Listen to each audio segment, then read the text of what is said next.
Okay, आप में से पहली दफ़ा लैब कौन ले रहा है? ठीक है।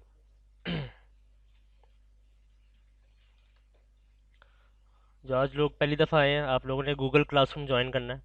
उसमें इंस्ट्रक्शंस गिवन है, उनको अच्छी तरह फॉलो करें, ठीक है।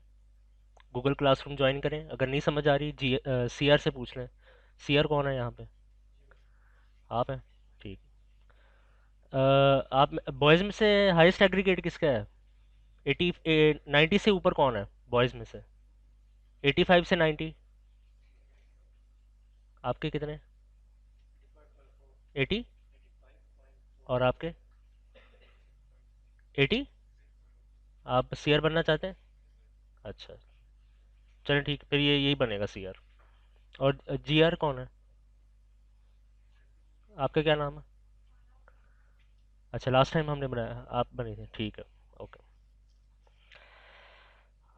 चलें जी, स्टार्ट करते हैं आज। और आप लोगों ने कुछ मिस्टेक्स की थी लास्ट लैब में, एक्सपेरिमेंट नंबर 1 में। और उसको हम डिस्कस करेंगे। सबसे ज़्यादा आप लोगों ने ब्रैकेट्स की मिस्टेक की है, ठीक है। फॉर एग्जांपल, मैं लिखता हूँ प्रिंट, और मैं यहाँ पे लिखता हूँ 1 + 2 मल्टीप्लाइड बाई 3। ठीक है, 1 + 2 मल्टीप्लाई बाई 3। आपके ख्याल में क्या आंसर आएगा? 7 आएगा, ठीक है। पहले मल्टीप्लाई होगा और बाद में ऐड होगा। 2 3 = 6, 6 + 1 7। ठीक है। लेकिन अगर मैं ये चाहूँ कि एडिशन वाला काम पहले हो और मल्टीप्लिकेशन वाला काम बाद में हो, तो मुझे क्या करना पड़ेगा? ब्रैकेट्स लगाने पड़ेंगे, स्मॉल ब्रैकेट्स यहाँ पे, ठीक है। और इस तरह से आप इसको प्ले करें तो ये देखें, 1 + 2 3, 3 × 3 9।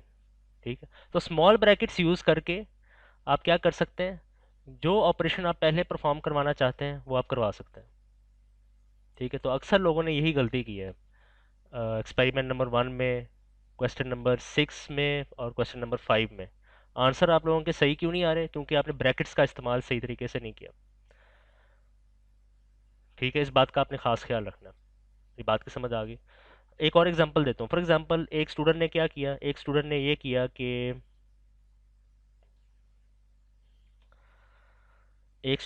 किया कि पाइथन के अंदर उसने ये लिखा, -b plus b² - 4ac under root divided by 2 multiplied by a without any brackets. ठीक है। तो ब्रैकेट्स, चूंकि उसने ब्रैकेट्स का इस्तेमाल नहीं किया, तो पाइथन ने क्या किया? पाइथन ने इसको और इसको, इन दोनों एक्सप्रेशंस को पहले डिवाइड किया। b² - 4ac अनरूट को 2 से पहले डिवाइड किया, फिर जो आंसर आया उसको a से मल्टीप्लाई किया, और फिर जो आंसर आया उसको b के साथ सब्ट्रैक्ट किया। हालांकि हम तो ऐसा चाहते ही नहीं है। हम क्या चाहते हैं इस फॉर्मूले में? हम तो ये चाहते हैं कि पहले क्या कैलकुलेट हो, -b प्लस b² - 4a ठीक है, डिवाइडेड बाय 2 मल्टीप्लाई बाय, यानी हम चाहते हैं कि पहले ये जो b है वो इसके साथ ऐड हो। दोनों ऐड होने के बाद फिर इस कंप्लीट डिनोमिनेटर जिसमें 2 और a है, इसके साथ क्या हो? डिवाइड हो। बात की समझ आ गई आपको? किसको इस बात की समझ नहीं आई? हाथ खड़ा करा। ठीक है। तो ये आप लोगों ने गलती की है, ब्रैकेट्स ना लगाने की वजह से आंसर जो था वो गलत आ रहा था। फॉर्मूला आपने सही लगाया, आपने -b लिखा, +b लिखा, b² - 4ac भी लिखा, स्क्वायर रूट भी लिखा। स्क्वायर रूट कैसे फाइंड करते हैं पाइथन में? मैथ, ठीक है, मैथ डॉट SQRT। या एक और भी तरीका है, आप क्या कर सकते हैं? आप for example 2 raise to the power 0.5 अगर आप लिखते हैं, 2 रेज़ टू द पावर 0.5, तो इसका क्या मतलब है? √2। ठीक है। ठीक है, स्क्वायर रूट का यही मतलब ना, कि किसी भी नंबर का स्क्वायर रूट का क्या मतलब है कि उसकी पावर क्या है? 0.5 या 1/2 है। ठीक है, ये दूसरा तरीका है स्क्वायर रूट यूज़ करने का। ठीक है, अब अपनी गलती की समझ आ गई है आप लोगों को? क्या आप लोग क्या गलती कर रहे थे? किस किसने एक्सपेरिमेंट 1 जो है कंप्लीट कर लिया? आप लोगों ने नहीं कंप्लीट किया अभी तक? कंप्लीट करें, जल्द से जल्द कंप्लीट करें। ठीक है, आप लोग भी न्यू कमर्स, आप लोग भी जल्द से जल्द एक्सपेरिमेंट 1 को कंप्लीट करें। ठीक है, क्लियर है।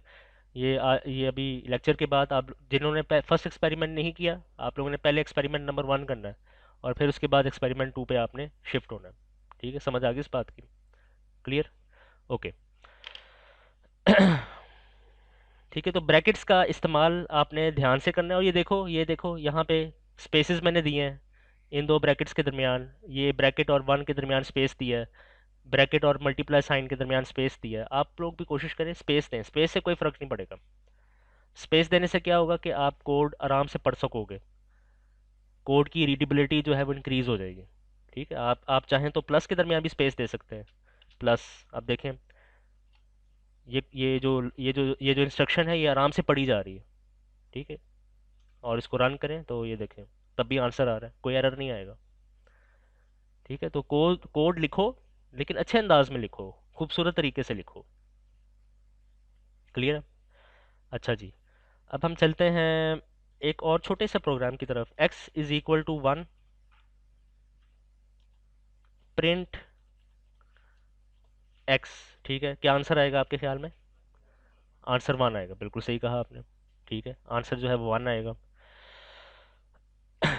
अब मैं चाहता हूँ कि ये जो 1 है, 1 1 मैंने खुद लिखा है ना, मैं कौन हूँ? मैं प्रोग्रामर हूँ। प्रोग्रामर कौन होता है? जो जो प्रोग्राम लिखता है। अभी ये मैंने ये दो लाइंस लिखी ना, लाइन नंबर 7 और 8, ये मैंने खुद लिखी, मैं प्रोग्रामर हूँ। तो प्रोग्रामर ने ये दो लाइंस लिखी है, x is equal to 1, print x।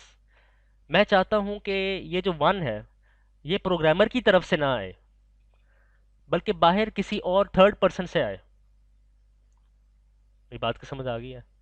Programmer जो है वो 1 एंटर ना करे, बल्कि कोई और बंदा प्रोग्रामर के अलावा, जिसको यूज़र कहते हैं, यूज़र, कोई और यूज़र, प्रोग्राम का कोई दूसरा यूज़र जो है वो 1 एंटर करे, और फिर आउटपुट के ऊपर क्या डिस्प्ले हो जाए? 1 डिस्प्ले हो जाए। ये मैं चाहता हूँ। ठीक है, मैं 1 को x के अंदर स्टोर नहीं करना चाहता डायरेक्ट। मैं वो जो 1 है वो मैं किसी और से लेना चाहता हूँ, कीबोर्ड से।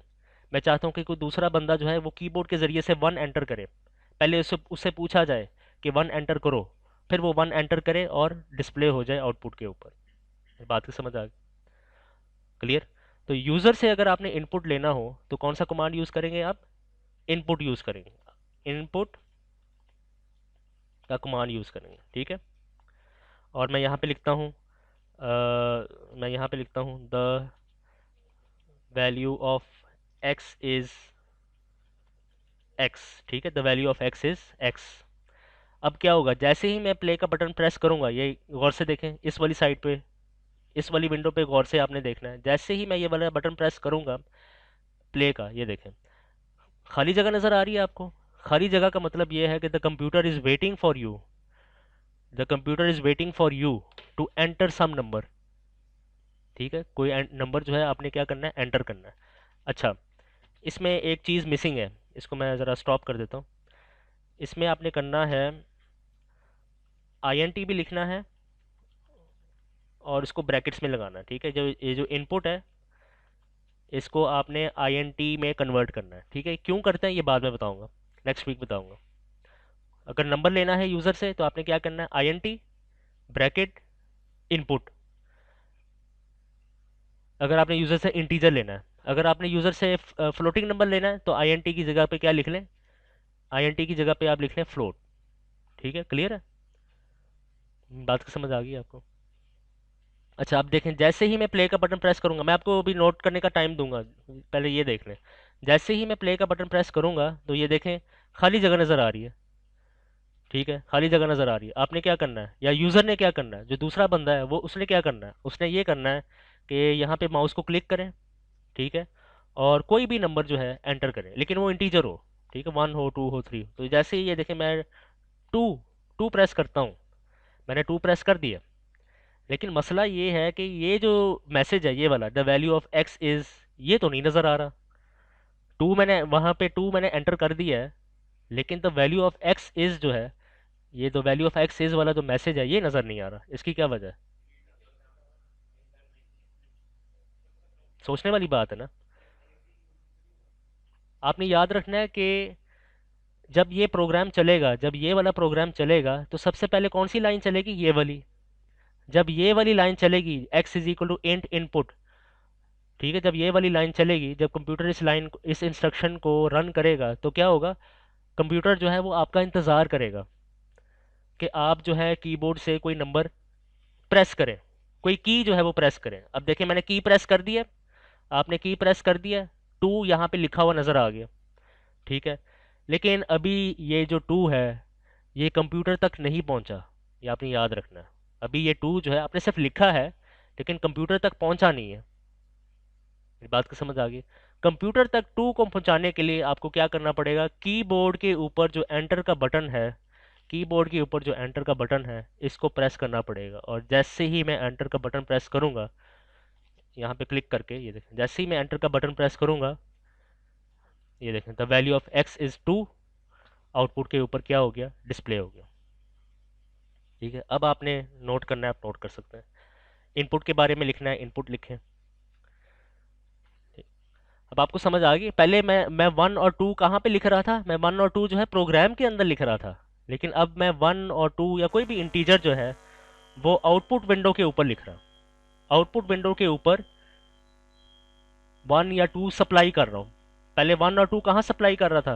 प्रोग्राम के अंदर, X is equal to two लिख के या X is equal to one लिख के। लेकिन अगर आप चाहते हैं कि मैं के इनपुट जो है वो आउटपुट विंडो के ज़रिए से आए, तो आपने क्या करना है? इनपुट वाला कमांड यूज़ करना है। ये बात को समझ आ गई आपको? क्लियर हो? ये जहन में रखना।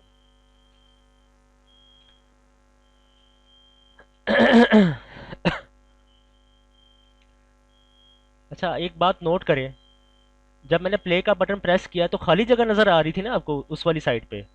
तो कितनी मुश्किल पेश हो रही थी, हमें समझ नहीं आ रही थी कि क्या करना है। ठीक है, इसलिए इसी तरह अगर जब आप ये प्रोग्राम या ये कोड जो है किसी तीसरे बंदे को देते हैं, उसको तो नहीं समझ आएगी ना कि मैंने नंबर जो है वो कहाँ एंटर करना है। तो उसको प्रॉपर डायरेक्शन देने के लिए हम क्या कर सकते हैं? ये जो इनपुट के ब्रैकेट्स के अंदर, इनपुट के ब्रैकेट्स के अंदर आप कोई भी स्ट्रिंग लिख सकते हैं। फॉर एग्जांपल आप लिखें enter a enter a number, और ये स्पेस मैंने दे दिया। ठीक है, तो जैसे ही ये देखें सब लोग नोट ना करें, अभी जैसे ही मैं प्ले का बटन प्रेस करूंगा, ये देखें, ये अब मुझसे मैसेज, ये एक उसने प्रोग्राम ने एक मैसेज डिस्प्ले कर दिया, एंटर अ नंबर। ठीक है, अब मुझे, अब तीसरे बंदे को, बाहर के बंदे को पता है कि मैंने नंबर कहाँ पे एंटर करना है, वहाँ पे जाके। क्लियर है? तो यहाँ पे एक नंबर एंटर करें, ये से 50, मैंने 50 जो है वो एंटर कर दिया है। ठीक है, ये जी आर आप बताएं। 50 मैंने जो है लिख दिया है, लेकिन the value of X is 50 नहीं नज़र आ रहा, क्योंकि मैंने एंटर प्रेस नहीं किया। तो जैसे ही मैं कीबोर्ड के ऊपर एंटर की प्रेस करूंगा, तो ये देखें, the value of X is 50 जो है वो डिस्प्ले हो गया। ठीक है, तो आपने तो आपने याद रखना, नोट करने से पहले आपने याद रखना है, इस प्रोग्राम में पहले क्या होगा? ये वाली लाइन चलेगी। जब ये वाली लाइन चलेगी तो कंप्यूटर आपका इंतज़ार करना शुरू कर देगा कि आप कोई नंबर जो है एंटर करें। जब आप जो कोई नंबर एंटर कर लेंगे, तो आपने नेक्स्ट काम क्या करना है? एंटर की प्रेस करनी है। जैसे ही आप एंटर की प्रेस करेंगे, तो कंप्यूटर नेक्स्ट इंस्ट्रक्शन पे आएगा और इस इंस्ट्रक्शन को क्या करेगा? चला देगा। और जब ये इंस्ट्रक्शन चलेगी, तो आउटपुट के ऊपर क्या प्रिंट होगा? The value of X is, जो भी एक्स की वैल्यू है, 1 है, 2 है, 50 है, 100 है, जो भी है वो प्रिंट हो जाएगा, और प्रोग्राम जो है वो एंड हो जाएगा। ठीक है, ये आपको इन 8 नज़र आ रहा है, इन 6 कभी नज़र आएगा, इन 50 नज़र आएगा, इन 10। इसका मतलब ये कि प्रोग्राम ख़त्म हो गया, प्रोग्राम जो है कम्प्लीटली एग्जीक्यूट हो चुका है। ये जो प्रोग्राम है, ये 2 लाइनों का प्रोग्राम, ये पूरी तरह चल चुका है। ठीक है, ये निशानी है। बात की समझ आ गई? अब से फॉर एग्जांपल, अगर अगर मैं प्ले का बटन प्रेस करता हूँ, इन 8 के नीचे मुझे इन 9 नज़र नहीं आ रहा, इसका मतलब ये प्रोग्राम अभी चल रहा है। ठीक है, अभी प्रोग्राम कंप्लीटली चला नहीं है, अभी ये चल रहा है, कंप्लीटली चला नहीं है। ठीक है, ये बात आपने ध्यान में रखनी है।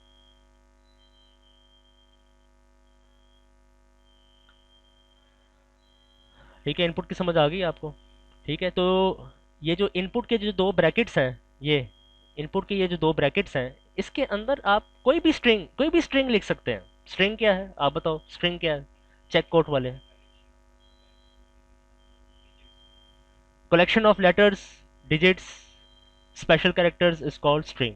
ठीक है, नाम लिख सकते हो आप, अपना नाम लिख सकते हो, ABC 1 2 3 लिख सकते हो, कुछ भी लिख सकते हैं, लेकिन डबल कोटेशन मार्क के दरमियान में लिखना है।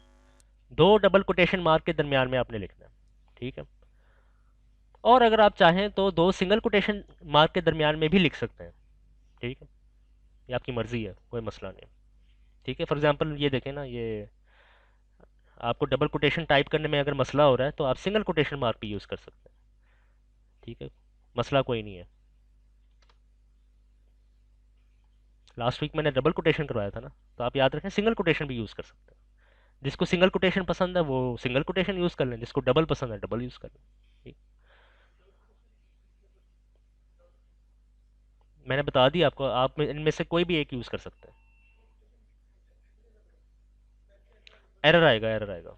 हम्म, अगर आप लिखते हैं एक्स, खाली एक्स लिखते हैं, उसके लेफ्ट साइड पर या राइट साइड पे कोई कोटेशन मार्क्स नहीं है, तो कंप्यूटर उस चीज़ को क्या समझेगा, वेरिएबल समझेगा। ठीक है, वो उस चीज़ को क्या समझेगा, वेरिएबल समझेगा। लेकिन अगर आप किसी भी स्ट्रिंग के लेफ्ट राइट साइड पे डबल कोटेशन या सिंगल कोटेशन लिखते हैं तो वो उस चीज़ को स्ट्रिंग समझेगा, वेरिएबल नहीं समझेगा। ठीक है, ये फ़र्क है। ठीक है जी, मेरी बात की समझ आ गई है आपको? किसी को इसमें कोई मसला हो आप पूछ सकते हैं।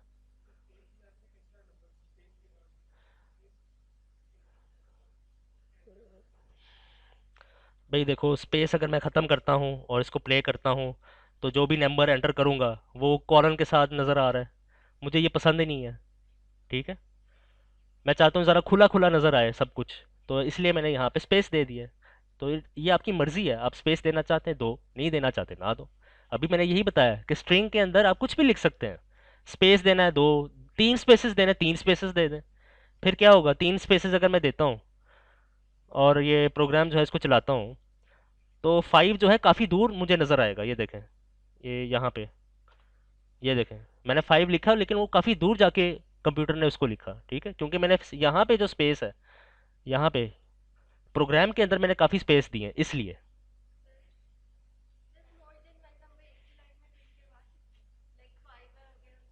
नहीं नहीं नहीं नहीं, आपने याद है, ये बहुत अच्छा सवाल इन्होंने पूछा है। इन्होंने पूछा कि अगर मैंने एक से ज़्यादा नंबर लेने हो तो आपने याद रखना है कि एक जो इनपुट कमांड है वो सिर्फ एक नंबर ले सकता है। अगर आपने दूसरा नंबर भी लेना है तो आपने क्या करना है, इसी इसी इसी लाइन को कॉपी पेस्ट कर लें। कॉपी, और नीचे आप करें पेस्ट, और इस प्रोग्राम को चलाएं तो आप दो नंबर ले सकेंगे यूज़र से। एक लाइन में आप मल्टीपल नंबर नहीं ले सकते। मतलब एक, कहने का मतलब ये कि एक इनपुट कमांड से आप मल्टीपल नंबर नहीं ले सकते। ये मैं कहना चाह रहा हूँ। ठीक है, बहुत अच्छा सवाल किया आपने।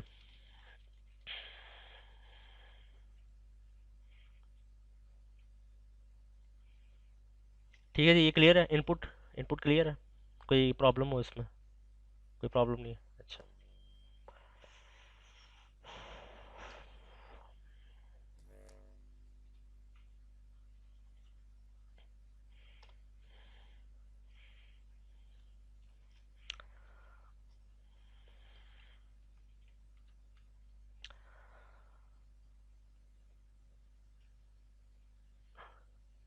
अच्छा, से फॉर एग्जांपल मैं लिखता हूँ f = max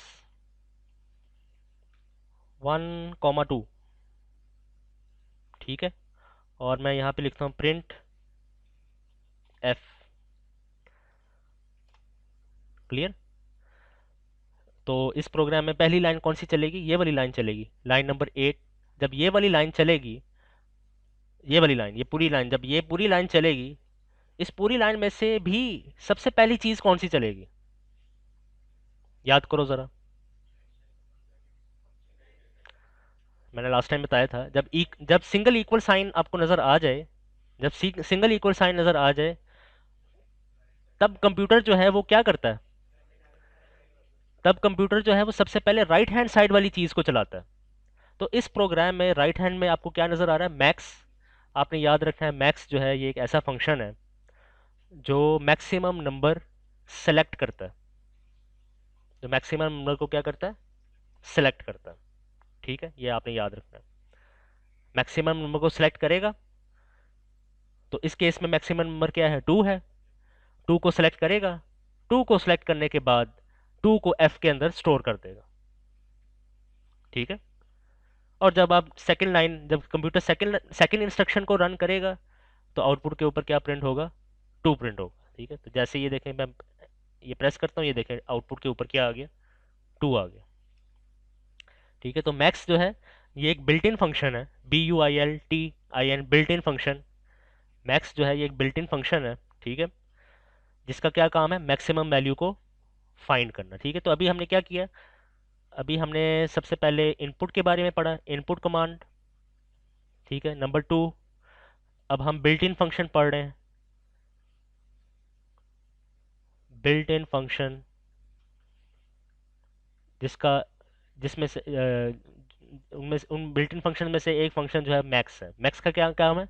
maximum value find करना। ठीक है, अगर आप लिखें 1,2,3,4,5 तो मैक्सिमम नंबर क्या आएगा? 5 आएगा। किसी भी ऑर्डर में लिख सकते हैं आप। 5 पहले लिख लें, फिर 3 लिख लें, फिर 2, फिर 1, फिर 4। कोई भी ऑर्डर हो नंबरों का, वो हमेशा क्या करेगा? वो मैक्सिमम वैल्यू ही आपको प्रोवाइड करेगा। ठीक है, सिलेक्ट करेगा, प्रोवाइड करेगा। बात की समझ आ गई? इसी तरह अगर मैं यहाँ पे लिखूँ MIN तो क्या करेगा? मिनिमम वैल्यू फाइंड करेगा और आउटपुट के ऊपर क्या कर देगा? डिस्प्ले कर देगा। ठीक है, क्लियर है, सिंपल।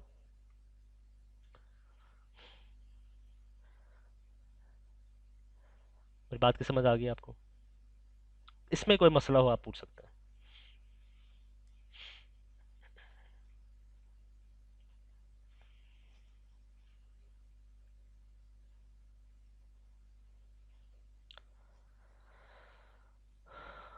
ओके, अब मैं लिखता हूँ x = 1, y = x, print y। चलो अब बताओ क्या वैल्यू आएगी? क्यों 1 क्यों आएगी? अच्छा, अभी मैं बताता हूँ। सबसे पहले क्या होगा? ये वाली लाइन चलेगी। जब ये वाली लाइन चलेगी, 1 जो है x के अंदर स्टोर हो जाएगी। ठीक है, क्लियर।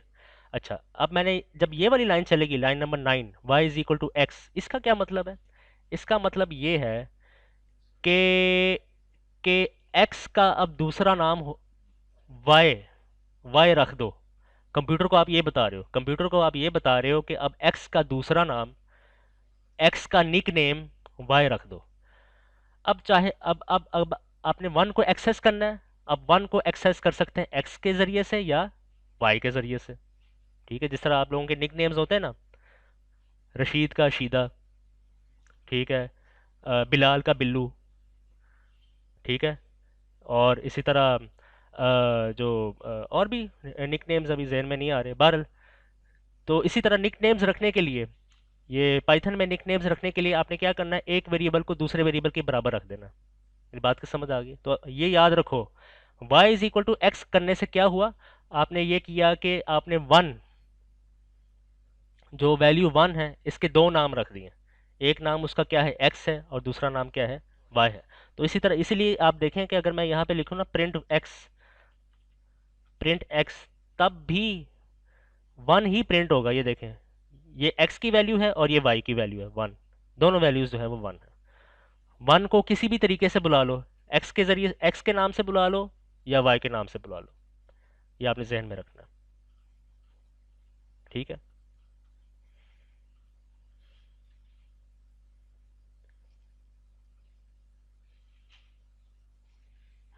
ठीक।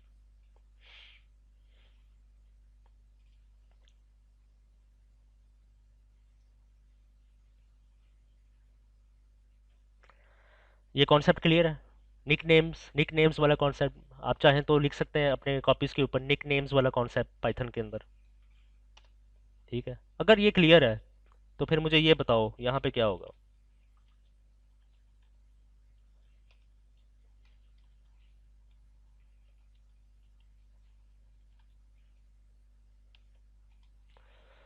f = min, यह भी min हमने पढ़ा है। min क्या है? एक फंक्शन का नाम है, एक कमांड का नाम है, फंक्शन का नाम है। ठीक है, और मिन फंक्शन का क्या काम है? मिनिमम वैल्यू फाइंड करना। अब मैंने लिख दिया f = min। यहाँ पे क्या हुआ? जब मैंने पिछले प्रोग्राम में लिखा y = x, वहां पे क्या हुआ था?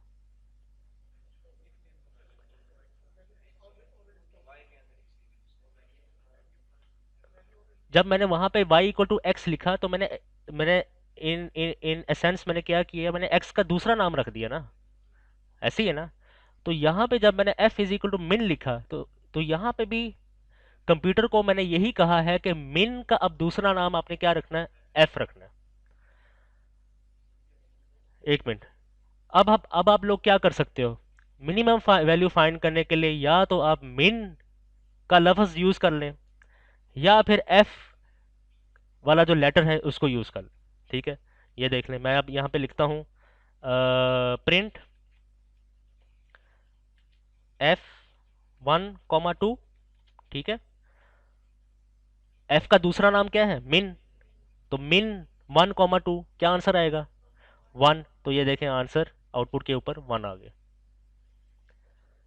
अब मिनिमम फाइंड आप कर सकते हैं, या तो min लिख के फाइंड कर सकते हैं या सिर्फ f लिख सकते हैं, क्योंकि मैंने ऊपर क्या लिखा है, f इज इक्वल टू मिन, मैंने मिन का एक निक नेम रख लिया f। ठीक है, अगर आप में से कुछ लोग जो जो बहुत ज़्यादा एक्टिव हैं, उनको पसंद नहीं है कि m लिखें पहले फिर i लिखें फिर n लिखें बार बार, तो सिंपल आप क्या करें, मिन को किसी एक लेटर के बराबर रख दें, बस उसी को यूज़ करते रहें। ठीक है जी, समझ आ गई बात की, मिन। एक minute, wait wait, f is equal to min. जी बताएं, अब बताएं।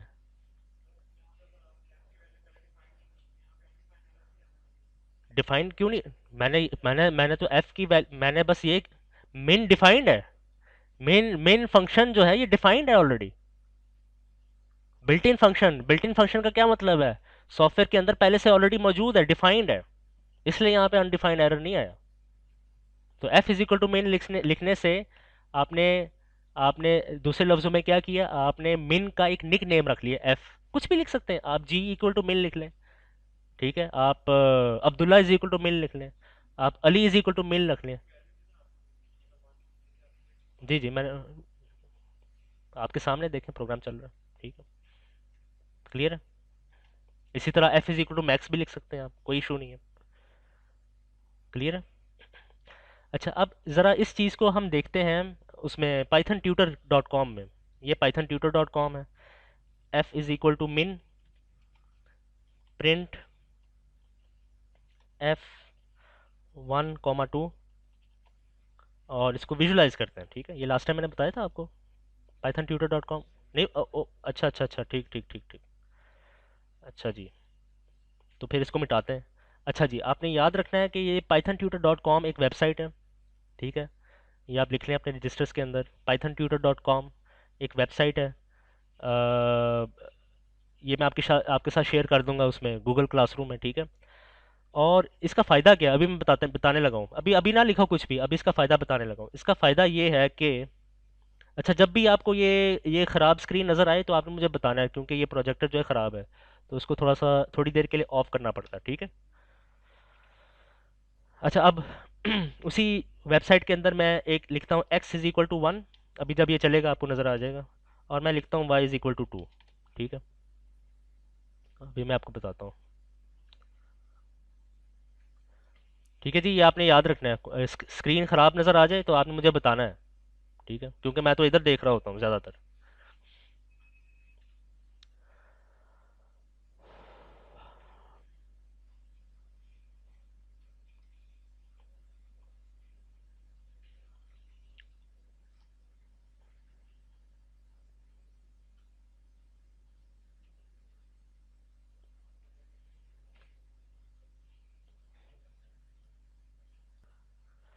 अच्छा जी, ये देखें x इज इक्वल टू 1 लिख दिया, y इक्वल टू 2 लिख दिया। अच्छा, अब मैं देखें, जब मैं जैसे ही मैं इस बटन को प्रेस करूंगा, ठीक है, तो ये विंडो खुल जाएगी। क्लियर। अच्छा, अब ये एरो नज़र आ रहा है आपको, ये रेड एरो का मतलब ये है कि जो लाइन नंबर 1 है, x इज इक्वल टू 1, ये रन होने के लिए तैयार है। कंप्यूटर इस लाइन को रन करने के लिए तैयार बैठा हुआ है। ठीक है, कंप्यूटर किस लाइन पे बैठा हुआ है, लाइन नंबर 1 पे। ये वाली लाइन कब रन होगी, जब आप ये नेक्स्ट का बटन प्रेस करेंगे। ये देखें, तो जैसे ही मैंने नेक्स्ट का बटन प्रेस किया, कंप्यूटर के अंदर 1 जो है x के नाम से स्टोर हुआ। ठीक है, तो ये देखें साइड पे आपको x नज़र आ रहा है, x के साथ 1 नज़र आ रहा है। 1 जो है वो x की क्या है, वैल्यू है। ठीक है। अब ये एरो का निशान देखें, वो y इक्वल टू 2 के ऊपर है, लेकिन मुझे उस साइड पे y और 2 जो है नज़र नहीं आ रहा। आप बताओ क्यों नहीं नज़र आ रहा? ये मैं इससे पूछ रहा हूँ। क्योंकि अभी मैंने नेक्स्ट का बटन प्रेस नहीं किया, तो जैसे ही मैं नेक्स्ट का बटन प्रेस करूंगा तो आप देख सकते हैं कि y और 2 ये दोनों चीज़ें आपको उस साइड पे नज़र आ रही हैं। ठीक है, हाँ वो खराब, वो क्योंकि हमने फौरन चला दिया ना। देखते हैं। तो x1 और y2, क्या फ़ायदा नज़र आया आपको इस वेबसाइट का? आपको वेरिएबल्स की वैल्यूज़ का पता चल रहा है। आपको ये पता चल रहा है कि x के अंदर क्या स्टोर्ड है और y के अंदर जो है वो क्या स्टोर्ड है, ये आपको पता चल रहा है। ऐसी है ना। और इस प्रोग्राम में देखो, जब मैं यहाँ पे लिखता हूँ, यहाँ पे x is equal to 1, y is equal to 2, और मैं इसको प्ले करता हूँ, मुझे नहीं पता चल रहा है x की वैल्यू क्या है और y की वैल्यू क्या है, x के अंदर क्या स्टोर हुआ, y के अंदर क्या स्टोर हुआ। ठीक है। तो pythontutor.com आपने याद रखना है। ये एक ऐसी वेबसाइट है जो वेरिएबल्स की वैल्यूज़ को देखने के लिए यूज़ होती है। ठीक है, तो आपने भी यही यूज़ करना है। बात की समझ आ गई आपको? ठीक है। कुछ ज़्यादा ही ख़राब हो गया। लिखो, ये नोट डाउन कर लें आप।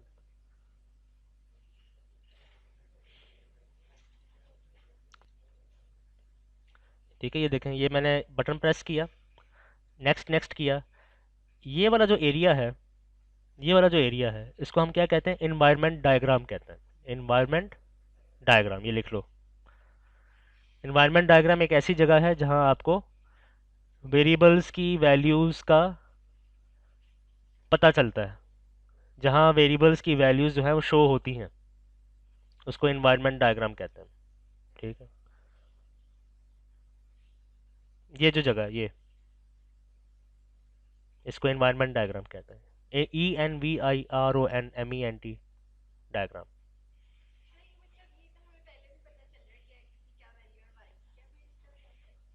जब आप आगे जाएंगे ना, फिर आपको पता चल जाएगा। ठीक है, ये तो मैंने बहुत सिंपल एग्जांपल दिया है। ठीक है, ये तो पता चल रहा है, लेकिन जब आगे जो मुश्किल कोड आएंगे जिसमें लूप्स वगैरह इस्तेमाल होंगे, वहां जाके आपको पता चलेगा कि सर ने सही कहा कि ये इन्वायरमेंट डायग्राम हमेशा यूज़ करें, ये pythontutor.com जो है ये यूज़ करें। ये तो सिर्फ समझाने के लिए बहुत सिंपल एग्जांपल दिया है आपको। ठीक है। अब देखें, एक और एग्जांपल लेते हैं।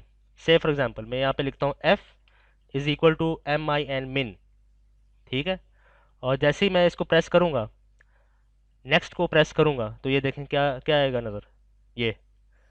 ये f और ये एरो का निशान min लिखा नज़र आ रहा है। और ये देखें min के ऊपर फंक्शन लिखा हुआ है। ये एरो क्या बता रहा है? ये एरो ये बता रहा है कि जो min बिल्ट इन फंक्शन है, अब इसका दूसरा नाम क्या है? f है। f के साथ एरो नज़र आ रहा है ना आपको? ये एरो का, एरो उसने उसने इसलिए बनाया क्योंकि ये जो मेन और ये ब्रैकेट्स है, यहाँ पे लिखना पॉसिबल नहीं है, छोटी सी जगह है ना। इसलिए मेन को उसने वहाँ साइड पे करके लिख दिया और एरो जो है वो ड्रॉ कर दिया। बात की समझ आ गई आपको? तो अब मेन फंक्शन का दूसरा नाम क्या होगा? एफ होगा। बस अब यही काम आप लोगों ने करना है एक्सपेरिमेंट नंबर 2 के सेकंड लास्ट क्वेश्चन में। आपने एक इन्वायरमेंट डायग्राम बनानी है, एरोज लगा के एक्स और वाई की वैल्यूज़, जी और एच की वैल्यूज़ आपने बतानी है, और at the end of the program आपने उसका आउटपुट जो है वो बताना है।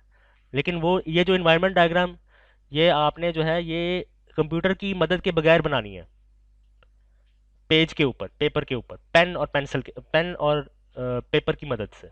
ठीक है, आपने खुद से ही सोचना है कि एरो मैंने कहाँ से शुरू करना है, कहाँ तक लेके जाना है, एक्स की वैल्यू क्या होनी चाहिए, वाई की वैल्यू क्या होनी चाहिए, जी की वैल्यू क्या होनी चाहिए, एच की वैल्यू क्या होनी चाहिए। तो ये क्वेश्चन है, सेकंड लास्ट क्वेश्चन है एक्सपेरिमेंट नंबर 2 में। ठीक है, बात समझ आ गई आपको? और ये नेक्स्ट टाइम और डिटेल में नेक्स्ट टाइम मैं कवर करवाऊंगा। ठीक है।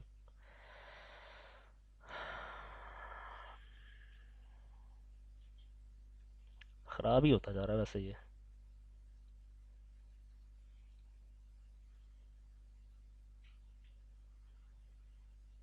नदीम साहब, ये प्रोजेक्टर जो है ये मेंटेनेंस होने वाली है इसकी। दो दफ़ा ऑफ किया है इसको।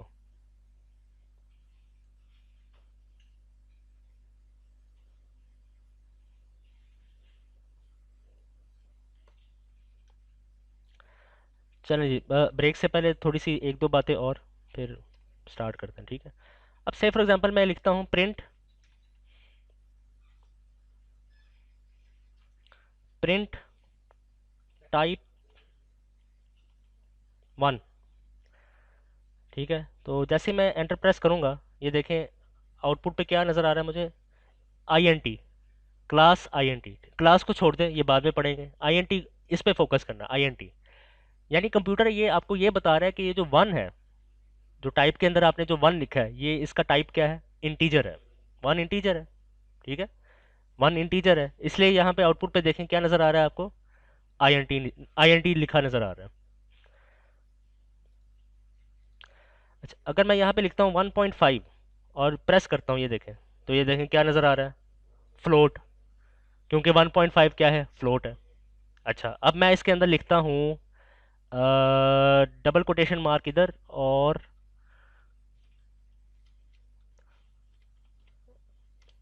डबल कोटेशन मार्क उधर, है 1.5, लेकिन इस 1.5 को आपने स्ट्रिंग की शक्ल में लिखा है। तो जैसे मैं इसको प्रेस करूंगा, ये देखें यहाँ पे आउटपुट के ऊपर क्या आया, एस टी आर आ गया, क्योंकि स्ट्रिंग की निशानी ही यही है कि उसके लेफ्ट हैंड साइड पे डबल और उसके राइट हैंड साइड पे क्या है, डबल कोटेशन मार्क। चाहे स्ट्रिंग के अंदर आपने नंबर क्यों ना लिखा हो, वो अब नंबर नहीं कहलाएगा, वो स्ट्रिंग ही कहलाएगा। इस बात को आपने जहन में रखना है। ये नेक्स्ट वीक हम मजीद इसको डिस्कस करेंगे, ठीक है। बात की समझ आ गई। तो टाइप जो कमांड है, इसकी मदद से आप डाटा का जो टाइप है वो डिटरमिन कर सकते हो कि डाटा जो है वो किस टाइप का है, इंटीजर टाइप का है, फ्लोट टाइप का है, ठीक है, या स्ट्रिंग टाइप का है, या बूल बूल टाइप का है, बी डबल ओ एल, बूल, ठीक है। बूल अगर आप यहाँ पे लिखते हैं capital T R you E, true, और इसको प्ले करते हैं, तो ये देखें बूल जो है वो यहाँ पे आपको नज़र आ रहा है। ट्रू और फॉल्स, ये जो ट्रू एंड फॉल्स, जब आप ट्रू लिखते हैं या फॉल्स लिखते हैं, तो इस टाइप के डाटा को हम क्या कहते हैं, बूल कहते हैं, बी डबल ओ एल, बूल। बूलियन का लफ्ज़ आपने सुना होगा मैथ उसमें, एफएससी में, मैट्रिक में, बस ये वहाँ से आया, बूल, ठीक। बात की समझ आ गई आपको। तो टाइप कमांड जो है ये आपने जहन में रखना है।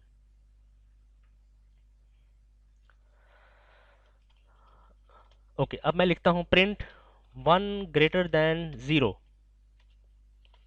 मैं लिखता हूँ प्रिंट 1 ग्रेटर दैन 0। क्या 1 ग्रेटर दैन 0 है? यानी ये जो जुमला मैंने अभी बोला है, ये ट्रू है या फॉल्स है? 1 ग्रेटर दैन 0 वाला जो जुमला मैंने बोला है, ये ट्रू है या फॉल्स है? ट्रू है। चूंकि ये जुमला जो है, ये स्टेटमेंट जो है ट्रू है, जैसे ही आप ये प्ले का बटन प्रेस करेंगे, तो आउटपुट के ऊपर ट्रू प्रिंट होगा। बात की समझ आ गया? 1 < 0, मेरा ये जुमला ट्रू है या फॉल्स है? फॉल्स, तो आउटपुट के ऊपर क्या प्रिंट होगा, फॉल्स प्रिंट होगा, ठीक है। इसी तरह मैं लिखता हूँ 1 = 0। डबल इक्वल का मतलब ये है कि आप कंप्यूटर को ये बता रहे हो कि डबल इक्वल के लेफ्ट हैंड साइड और डबल इक्वल के राइट हैंड साइड, क्या वो दोनों चीज़ें आपस में इक्वल हैं या नहीं है? तो क्या 1 और 0 बराबर हैं? नहीं। तो क्या आंसर आना चाहिए, फॉल्स आना चाहिए। बात की समझ आ गई आपको? तो मेरे बच्चों, आपने याद रखना है कि इक्वालिटी टेस्ट करने के लिए डबल इक्वल लिखेंगे, सिंगल इक्वल नहीं लिखेंगे, ठीक है। ये लिखो अपने रजिस्टर के अंदर। इक्वालिटी टेस्ट करने के लिए, left hand side right hand side की बराबरी को चेक करने के लिए, left hand side right hand side की इक्वालिटी को टेस्ट करने के लिए, ऑलवेज यूज डबल इक्वल, ठीक है, ठीक है। और साथ में एक स्टार भी लगाओ उसके ऊपर, और उसके साथ लिखो कि इस कॉन्सेप्ट की वजह से फ्यूचर में या एग्ज़ाम में या इवैल्यूएशन में मैं बहुत जलील हूँगा, मैं बहुत ज़्यादा मार खाऊंगा। लिखो, ये साथ लिखो अपने नोट्स के अंदर, ये लिखना ज़रूरी है। साथ में एक बॉक्स बना के उसके अंदर लिखो कि इस डबल इक्वल साइन की वजह से, इस डबल इक्वल साइन की वजह से आइंदा आने वाले वक्तों में मैं बहुत जलील हूँगा, बहुत जलील होंगी। और सिर्फ जलील नहीं लिखना, जलील व ख्वार लिखना है, क्योंकि जलील होना काफ़ी नहीं होगा। तो जलीलो ख्वार हूँगा, ये आपने जहन में रखना है। और ये आप करेंगे, ये गलती करेंगे आप लोग, एग्जाम में गलती करेंगे, टेस्ट में गलती करेंगे आप। ठीक है। अब सवाल ये पैदा होता है कि सिंगल इक्वल का फिर मतलब क्या हुआ? जब डबल इक्वल का मतलब है इक्वालिटी टेस्ट करना, तो सिंगल इक्वल का क्या मतलब है? बताओ फिर सिंगल इक्वल का क्या मतलब, आप बताएं। स्टोर करना, बिल्कुल सही कहा। सिंगल इक्वल का सिर्फ और सिर्फ ये मतलब है कि आपने क्या करना है, राइट हैंड साइड वाली वैल्यू को स्टोर करना है लेफ्ट हैंड साइड वाले वेरिएबल के अंदर, बस ये इसका मतलब है। ठीक है, बात की समझ आ गई। थोड़ा सा डिफरेंस है, जो आप ट्रेडिशनल मैथमेटिक्स करते चले आ रहे हैं मैट्रिक और एफएससी में, इक्वल लिख के इक्वेशंस जो आप लिखते हैं, वो वाली चीज़ें नहीं है यहाँ पे। तो इक्वालिटी टेस्ट करने के लिए डबल इक्वल साइन आपने यहाँ पे लिखना है। अच्छा, अगर मैं यहाँ पे लिखता हूँ one exclamation mark equal zero, one exclamation mark equal का मतलब है not equal, one is not equal to zero, तो क्या ये जुमला दुरुस्त है? हाँ जी, वन और जीरो बराबर नहीं है, ये मेरा जुमला दुरुस्त है। चूंकि ये जुमला जो है दुरुस्त है, तो आउटपुट के ऊपर क्या आएगा? ट्रू आएगा। ठीक है, वन और जीरो बराबर नहीं है ना, one is not equal to zero, तो ये जुमला दुरुस्त है, लिहाजा आउटपुट के ऊपर क्या प्रिंट होगा? ट्रू प्रिंट होगा। तो अभी तक हमने क्या पढ़ा? हमने पढ़ा है input, built in function, environment diagram. ठीक है, कोई बात नहीं। इन्वायरमेंट डायग्राम आप लिखें साथ साथ, इन्वायरमेंट डायग्राम। ठीक है, और चौथे नंबर पे टाइप। पांचवें नंबर पे हमने पढ़ा है,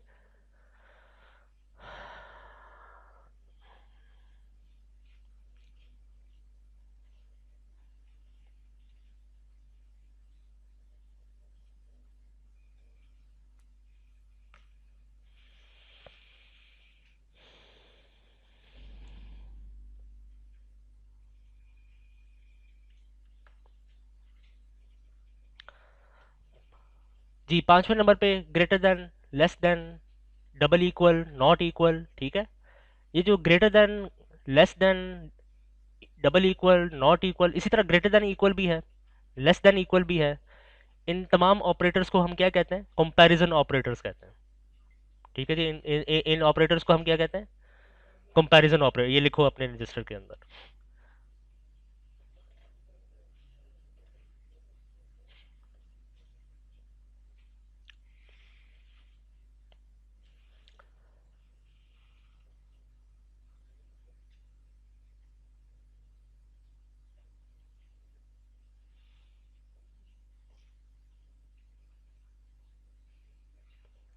ठीक है, greater than, less than, greater than equal, less than equal, double equal, not equal, इन तमाम को हम क्या कहते हैं? Comparison operator. ठीक है, कंपैरिजन ऑपरेटर्स, इनको हम कंपैरिजन ऑपरेटर्स कहते हैं। ठीक है।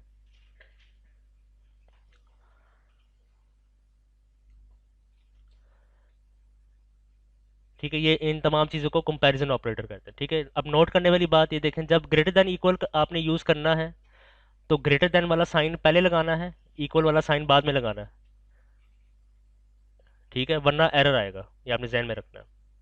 इसी तरह जब आपने नॉट इक्वल लगाना है, नॉट इक्वल, एक्सक्लेमेशन मार्क पहले लगानी है और इक्वल का साइन बाद में लगाना है, ये रूल है। रूल की खिलाफ वर्जी करेंगे तो एरर आएगा आउटपुट के ऊपर, सिंटैक्स एरर आएगा आउटपुट के ऊपर। खिलाफ वर्जी नहीं करनी रूल्स की। ठीक है, कंपैरिजन ऑपरेटर की समझ आ गई आपको? अभी मैंने जो मिसाल दी थी वो दी वन ग्रेटर देन ज़ीरो की, यानी ग्रेटर देन साइन के लेफ्ट हैंड साइड पे भी एक नंबर है और उसके राइट हैंड साइड पे भी एक नंबर है। ठीक है, इंटीजर है। ठीक है, आपने याद रखना है कि कंपैरिजन ऑपरेटर्स के दोनों साइड्स पे इंटीजर भी हो सकता है, फ्लोटिंग नंबर भी हो सकता है। ठीक है, और स्पेसिफिकली ये जो इक्वल का साइन है, इक्वल के साइन के left and right hand side पे स्ट्रिंग भी हो सकती है, स्ट्रिंग, STRING, स्ट्रिंग। ठीक है, इक्वल के लेफ्ट हैंड साइड पे स्ट्रिंग हो सकती है, राइट हैंड साइड पे स्ट्रिंग हो सकती है। कैसे? फॉर एग्जांपल मैं यहाँ पे लिखता हूँ, यहाँ पे मैं लिखता हूँ REH is equal equal to REH, तो जैसे ही मैं एंटर प्रेस करता हूँ, ये देखें आंसर क्या आया? ट्रू आया। क्यों आंसर ट्रू आया? क्योंकि लेफ्ट हैंड साइड पे भी आर ई एच लिखा हुआ है और राइट हैंड साइड पे भी आर ई एच लिखा हुआ है। लेफ्ट हैंड साइड पे जो आर ई एच लिखा हुआ है तमाम के तमाम जो है वो लोअर केस में है। राइट हैंड साइड में जो आर ई एच लिखा है वो भी तमाम के तमाम क्या है, लोअर केस में है। यानी left hand side is 100% identical to right hand side. ऐसा नहीं है कि लेफ्ट हैंड साइड में एक कैपिटल है, एक लेटर कैपिटल है। फॉर एग्जांपल अगर मैं एक लेटर कैपिटल कर देता हूँ यहाँ पे, ई को कैपिटल कर देता हूँ, तो आंसर क्या आएगा? फॉल्स आएगा, because left hand side is not 100% identical to right hand side. So double equal के केस में आप स्ट्रिंग्स को भी लिख सकते हैं, लेफ्ट हैंड साइड पे भी और राइट हैंड साइड पे। ठीक है। और सेंसिबल कंपैरिजन करना है आपने। आप स्ट्रिंग को नंबर्स के साथ कंपेयर नहीं कर सकते। ठीक है। स्ट्रिंग को स्ट्रिंग के साथ कंपेयर कर सकते हैं, नंबर्स को नंबर्स के साथ कंपेयर कर सकते हैं, लेकिन स्ट्रिंग और नंबर का आपस में जोड़ नहीं बनता, एरर आएगा आउटपुट के ऊपर। बात की समझ आ गई आपको? तो कंपैरिजन ऑपरेटर्स हमेशा दो चीज़ों पे लगता है, दो चीज़ों पे लगता है, एक लेफ्ट हैंड साइड वाली चीज़ पे और राइट हैंड साइड वाली चीज़ पे। बस ये जो दो चीज़ें हैं इनको हम क्या कहते हैं? ऑपरेंट कहते हैं। O P E R A N D, operands. ठीक है। ओ पी ई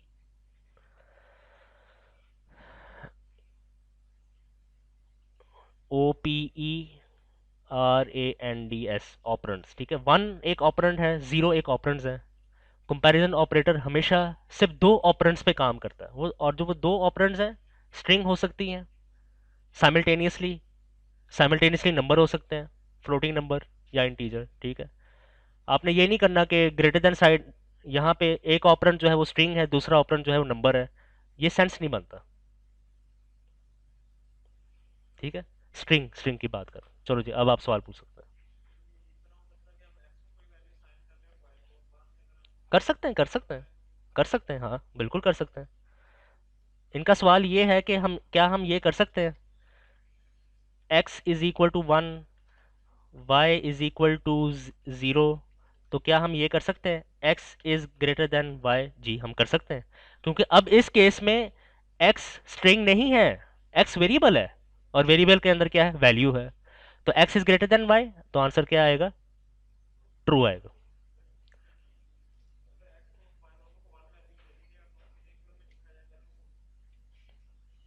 आंसर आएगा, क्यों नहीं आएगा? एक्स वाई इक्वल, ये आप कह रहे हैं। हाँ तो ये आंसर ट्रू आएगा, ये देखें, ट्रू आ गया। ठीक है जी। कंपैरिजन ऑपरेटर्स की समझ आ गई अब आप लोगों को?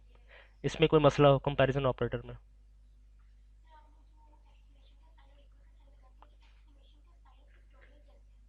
हाँ तो कोई मसला नहीं। नहीं नहीं नहीं, एक्सक्लेमेशन का साइन पाइथन लैंग्वेज में उसका मतलब फिक्टोरियल नहीं है।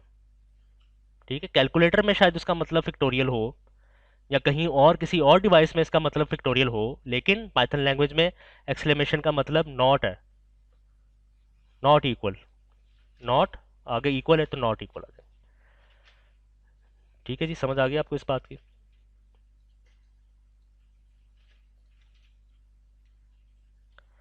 अच्छा, अब क्या चीज़ें रह गई हैं? Brackets in expression, expression state,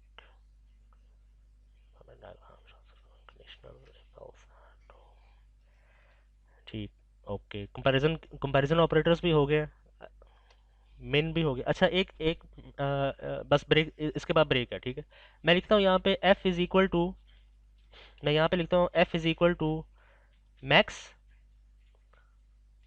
one comma min two comma three. चलो जी, इसका आंसर बताओ क्या आएगा? और मैं यहाँ पे लिखता हूँ, प्रिंट प्रिंट एफ भी लिखता हूँ साथ में, टू आएगा। ठीक है, ये सबको पता है। अब इसका रूल याद रख लो। रूल, जब पहली लाइन कौन सी चलेगी? ये आठवीं लाइन। ठीक है, पहली लाइन ये वाली चलेगी। ठीक है। अब पहली लाइन में कंप्यूटर आ गया, कंप्यूटर देखेगा कि इसमें तो इक्वल का साइन लगा हुआ है, तो इसका मतलब ये है कि मुझे सबसे पहले राइट हैंड साइड वाली चीज़ को चलाना पड़ेगा। अब राइट हैंड साइड पे क्या लिखा हुआ है? मैक्स। ठीक है, तो अब कंप्यूटर जो है मैक्स को चलाएगा। ठीक है। अब मैक्स को चलाने के दौरान कंप्यूटर देखेगा कि मैक्स के ब्रैकेट्स के अंदर वन भी लिखा हुआ है और एक और फंक्शन लिखा हुआ है। ठीक है। तो वो वन को इवेलुएट करेगा और मिन फंक्शन को भी इवेलुएट करेगा। इवेलुएट करने का मतलब कैलकुलेट करेगा, ठीक है। वन जब इवेलुएट होगी तो वो वन ही रहेगी। मेन फंक्शन जब इवेलुएट होगी, मेन फंक्शन जब कैलकुलेट होगी, ठीक है। वैसे इसको इवेलुएट कहते हैं, आपको लोगों की आसानी के लिए मैं इसको कैलकुलेट कह रहा हूँ। जब मेन फंक्शन चलेगी, जब मेन फंक्शन कैलकुलेट होगी, जब मेन फंक्शन इवेलुएट होगी, तो आंसर क्या आएगा? टू आएगा, बिल्कुल सही कहा। तो इस पूरे की जगह पे क्या आएगा? टू आएगा। क्लियर? अब टू को लाने के बाद कंप्यूटर जो है मैक्स वाला फंक्शन लगाएगा वन और टू के ऊपर। तो जब कंप्यूटर जो है वो मैक्स वाला फंक्शन अप्लाई करेगा वन और टू के ऊपर, तो फाइनल आंसर क्या आएगा? टू आएगा। तो एफ के अंदर फिर उसके बाद क्या होगा? टू को स्टोर करेगा एफ के अंदर। ये देखो ना, मैं स्टेप बाय स्टेप आपको बता रहा हूँ। पहले ये होगा, फिर ये होगा, फिर ये होगा, फिर ये होगा। आपने भी इसी तरह स्टेप बाय स्टेप चलना है। डायरेक्ट डायरेक्ट कोई आंसर नहीं लिखना आपने। डायरेक्ट वाला काम शुरू करोगे तो आप प्रोग्रामिंग में फंसोगे, ठीक है। तो ये जब मैक्स लगाएगा, जब मैक्स अप्लाई होगा वन और टू के ऊपर, तो टू आंसर आएगा। फिर उसके बाद क्या होगा? फिर फिर आपने ये जवाब नहीं देना उसके बाद टू प्रिंट होगा, नहीं, ये गलत है। आपने कहना है कि उसके बाद क्या होगा? टू एफ के अंदर स्टोर होगा, और फिर कंप्यूटर जो है वो नेक्स्ट लाइन में जाएगा, इस इंस्ट्रक्शन को प्रिंट करेगा। इस इंस्ट्रक्शन को प्रिंट करने के नतीजे में आउटपुट के ऊपर क्या प्रिंट होगा? आउटपुट के ऊपर टू प्रिंट होगा, बिल्कुल सही कहा आपने। आउटपुट के ऊपर टू प्रिंट होगा। ये टू प्रिंट होगा। सही है, समझ आ गई इस बात की? अब आपको पता चल गया कि अगर बिल्ट इन फंक्शन के अंदर एक और बिल्ट इन फंक्शन हो, यानी मैक्स के अंदर मिन हो, या मिन के अंदर मैक्स हो, या मिन के अंदर मिन हो, या मैक्स के अंदर मैक्स हो, तो आपने क्या करना है? सबसे सबसे पहले जो अंदर वाली चीज़ें हैं उनको इवेलुएट करना है, उनको आपने क्या करना है? कैलकुलेट करना है, ठीक है। कहने का मतलब क्या है? कहने का मतलब ये है कि पहले मिन वन कॉमा टू कैलकुलेट करो, फिर मैक्स वाला जो बाहर वाला मैक्स है फिर अप्लाई आपने करना है। ये नहीं करना कि आपने मैक्स अप्लाई करना है वन और मिन के ऊपर। पहले जो अंदर वाला मिन है उसको इवेलुएट करो। ये बात का समझ आ गई आपको? इसको कहते हैं nested, nested built in functions, nested call expression या nested built in function. Nested call call expression आप कह लें।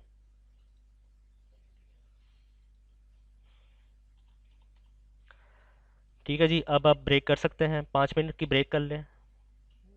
इधर बैठना चाहते हैं इधर बैठ जाएं। तो यहाँ पे ये देखें, ये नोट्स के अंदर मैं यहाँ पे लिख रहा हूँ आप लोगों के लिए।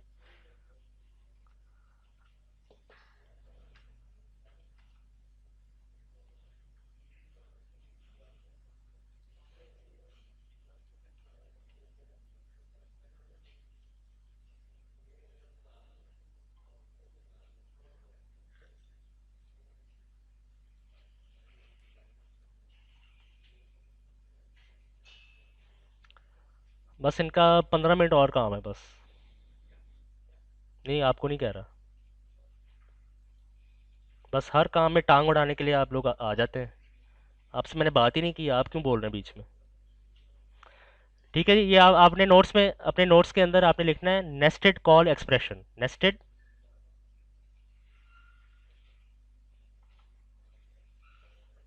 कॉल एक्सप्रेशन, ठीक है। ये मैंने लिखे ना, इससे पहले एग्जांपल में मैंने लिखा ना मैक्स वन कॉमा टू। जो मैक्स वन कॉमा टू का दूसरा नाम क्या है? Call expression. मैंने पहले क्या लिखा था? Built in function. उसको कॉल एक्सप्रेशन भी कहते हैं, क्योंकि आप एक फंक्शन को कॉल कर रहे हैं। ये फंक्शन क्या है ये नेक्स्ट नेक्स्ट टाइम पढ़ेंगे, ठीक है। तो नेक्स्ट नेस्टेड कॉल एक्सप्रेशन इसको कहते हैं। चलो जी, अब आप लोग ब्रेक कर सकते हैं, आपने जाना है जा सकते हैं।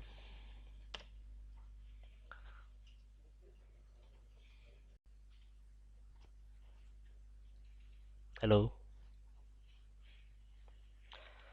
ओके जी, अब आप लोगों ने मैट्रिक एफएससी में ये आखिरी आर्टिकल है, ठीक है। आप लोगों ने मैट्रिक एफएससी में एंड गेट के बारे में पढ़ा होगा, ठीक है। और सबको एंड ऑपरेशन की जो ट्रुथ टेबल है वो सबको पता है, ठीक है। सो अगर दो इनपुट्स हैं, एंड गेट के दो इनपुट्स हैं, ट्रू एंड ट्रू, तो आउटपुट क्या आएगा? ट्रू आएगा। ट्रू एंड फॉल्स, फॉल्स आएगा। फॉल्स एंड ट्रू, फॉल्स आएगा, और फॉल्स एंड फॉल्स फॉल्स आएगा। ठीक है, तो ये इनपुट नंबर 1 है, ये इनपुट नंबर 2 है, और ये आउटपुट है। ये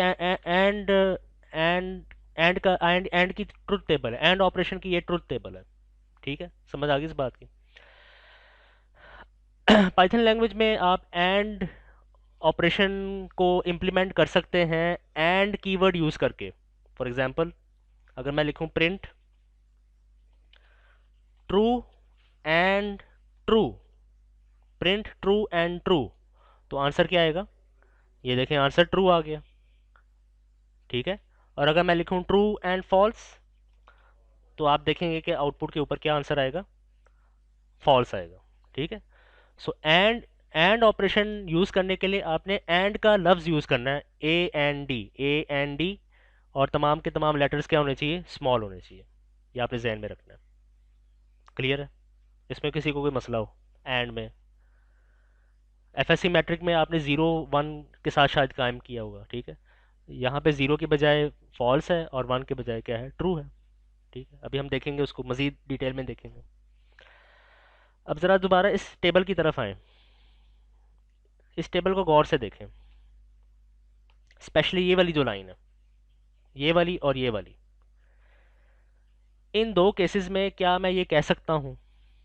अच्छा मुझे ये बताओ, अच्छा उससे पहले मुझे ये बताओ कि ये ट्रूथ टेबल जब आप लोग लिखते थे एफएससी या मैट्रिक में, तो आप लोग कैसे लिखते थे इसको? दो इनपुट्स गिवन है, आप देखते थे कि ये भी ट्रू है, और फिर आप देखते थे ये भी ट्रू है, तो फिर आप ट्रू लिख देते थे, ऐसे ही है ना? या कोई और तरीका है? फिर आपने देखा, अच्छा ये इनपुट 1 जो है ये ट्रू है, फिर आप इनपुट 2 की तरफ आते हैं और इनपुट 2 को देखते हैं कि ये फॉल्स है, फिर आप क्या करते हैं? फॉल्स। ऐसे ही किया ना? इसी तरह इस वाले केस में आपने देखा कि इनपुट 1 जो है ये फॉल्स है, इसको देखने के बाद आप इनपुट 2 की तरफ गए, आपने इनपुट 2 को देखा कि ये ट्रू है, तो आंसर आपने लिख दिया फॉल्स। ऐसे किया ना? कि और कोई तरीका आपने लगाया? मुझे बताओ।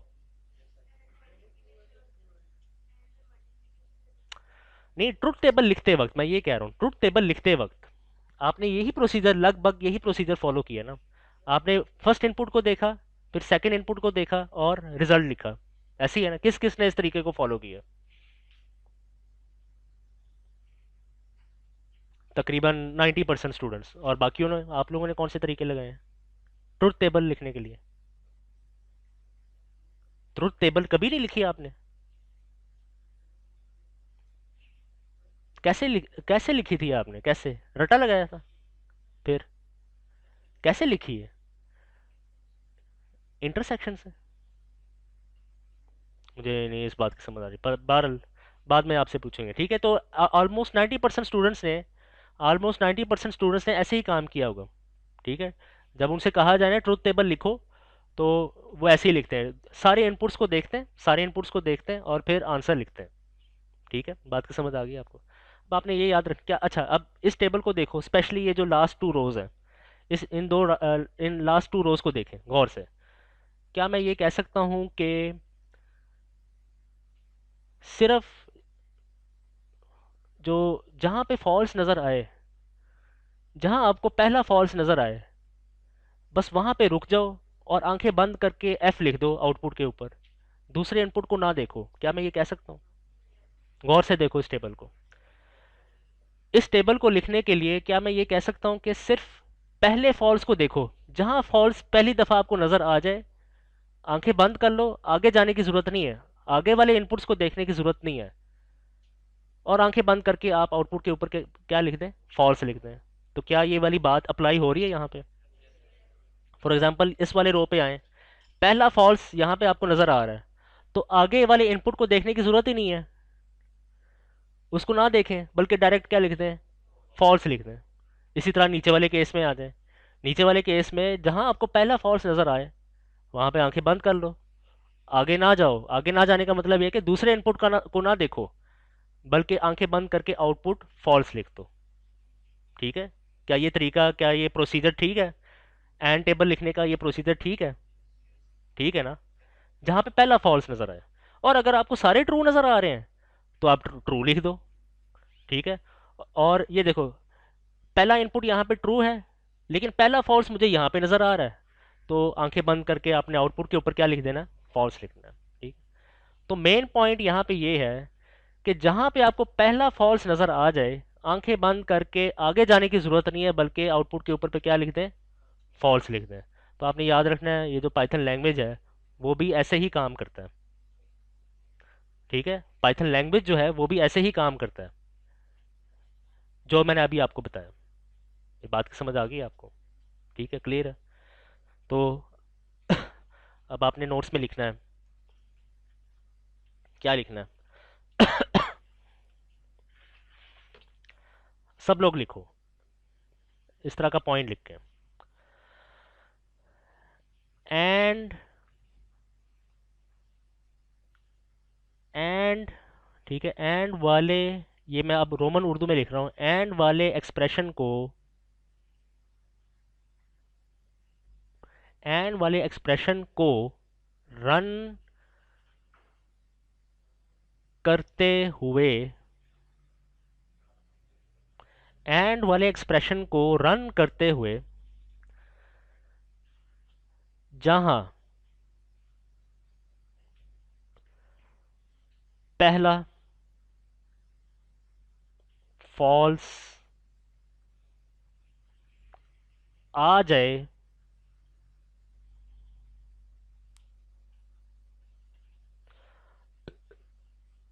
रन करते हुए जहां पहला फॉल्स आ जाए वहां रुक जाओ, वहां रुक जाओ,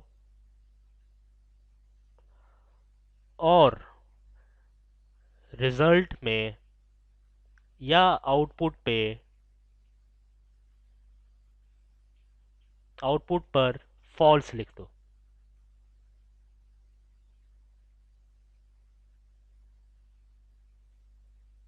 ठीक है जी, ये आपको बहुत आसान करके मैंने रोमन उर्दू में लिख दिया है। कोई अंग्रेजी, कोई लंबी चौड़ी अंग्रेजी, कोई शेक्सपियर वाली अंग्रेजी मैंने यहाँ पे यूज़ नहीं की। ठीक है, ये आपने जहन में रखना है, एंड वाले एक्सप्रेशन को रन करते हुए, रन कौन करेगा, आपने नहीं रन करना, कंप्यूटर ने रन करना है। ठीक है, एंड वाले एक्सप्रेशन का क्या मतलब है, अब ये देखो, ये जो एक्सप्रेशन है, ट्रू एंड फॉल्स, ये एक एक्सप्रेशन है, इसको एक्सप्रेशन कहते हैं। ठीक है, अब चूंकि इसमें एंड इस्तेमाल हुआ है, इसलिए मैं इसको क्या कहूंगा, एंड वाला एक्सप्रेशन। तो एंड वाले एक्सप्रेशन को रन करते हुए जहां आपको पहला फॉल्स नजर आ जाए, आपने वहीं पे रुक जाना है। ठीक है, और आउटपुट पे क्या डिस्प्ले करना है, फॉल्स डिस्प्ले करना है। ठीक है, आपने नहीं रुकना, बल्कि कंप्यूटर रुकेगा और आउटपुट के ऊपर क्या डिस्प्ले करेगा, फॉल्स डिस्प्ले करेगा। आपने ये जहन में रखना है। ठीक है, अच्छा, दूसरा पॉइंट अब आपने नोट करना है इसके नीचे ही,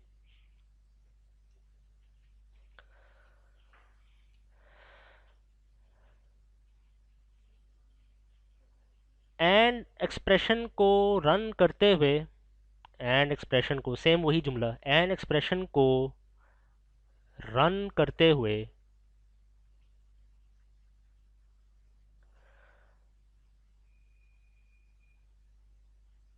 अगर सारे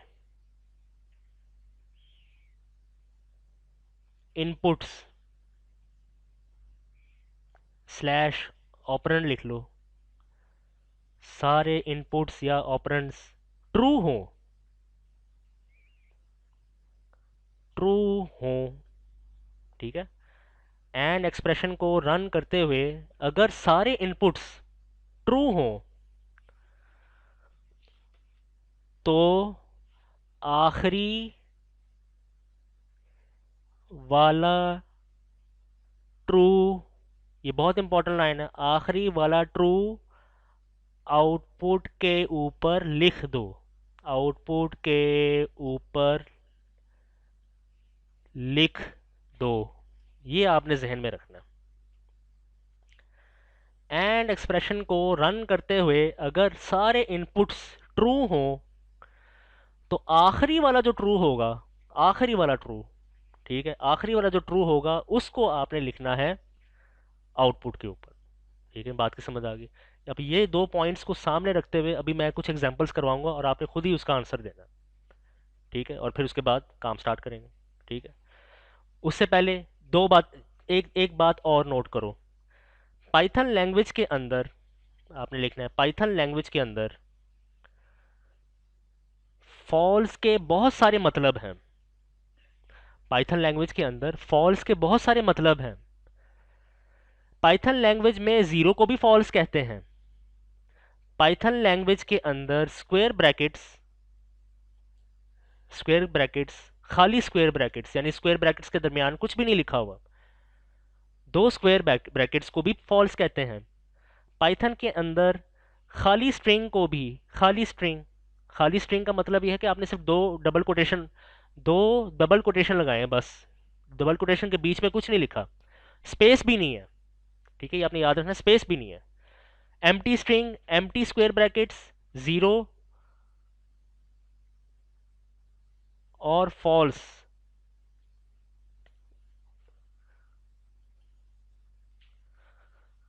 और एक और चीज, नन, NONE, नन, इन 5 चीजों को फॉल्स कहा जाता है। ठीक है, तो पाइथन लैंग्वेज के अंदर फॉल्स के 5 मतलब है।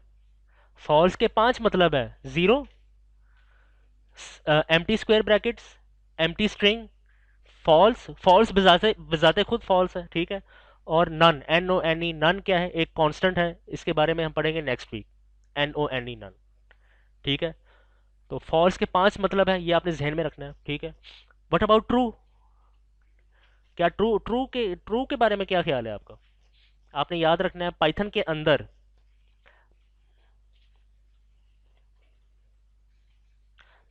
अंदर इन 5 चीजों के अलावा, पाइथन के अंदर उन 5 चीजों के अलावा जितनी भी चीजें हैं वो सब के सब क्या कंसिडर होंगे?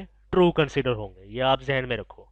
इन 5 चीजों के अलावा जितनी भी चीजें हैं, फॉर एग्जांपल मैं कहता हूँ वन, कंप्यूटर जो है, पाइथन जो है वन को ट्रू कंसिडर करता है, ठीक है, पाइथन जो है वन को क्या कंसिडर करता है? ट्रू कंसिडर करता है। इसी तरह एक और एग्जांपल ले लें, अगर मैं डबल कोटेशन मार्क लिखता हूँ और आर लिखता हूँ, वो इसको भी क्या कंसिडर करेगा? ट्रू कंसिडर करेगा, ठीक है। तो इन 5 चीजों के अलावा जितनी भी चीजें हैं उन सबको क्या कंसिडर करेगा पाइथन? ट्रू कंसिडर करेगा, ठीक है। नहीं नहीं, मैंने लिखवाया नहीं, जो नहीं है वो नहीं है, ठीक है, क्लियर है। दो तीन चीजें और भी फॉल्स हैं, लेकिन कोर्स की हद तक बस ये 5 चीजें जो है वो आपने जहन में रखना है, ठीक है, क्लियर है। चलो फिर, जब ये चीजें क्लियर, एक मिनट, शायद एग्जांपल करते हुए क्लियर हो जाए। अगर ये चीज क्लियर है तो फिर मुझे ये बताओ कि इसका आंसर क्या आएगा?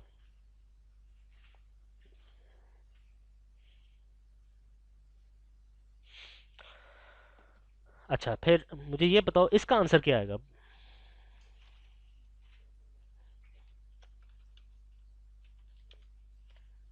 चलो जी, अब बताओ।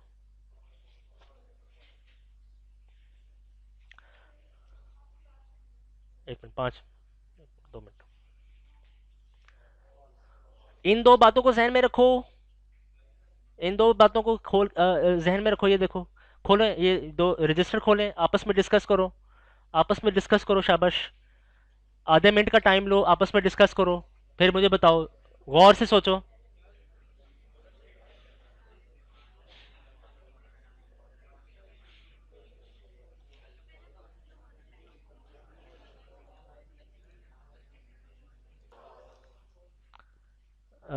अच्छा, एक मिनट, इसको मैं कॉपी पेस्ट करता हूँ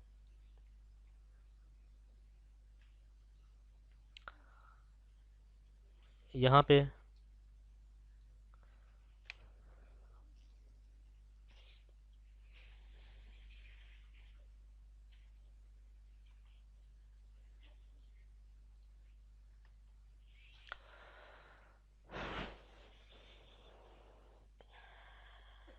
हाँ जी,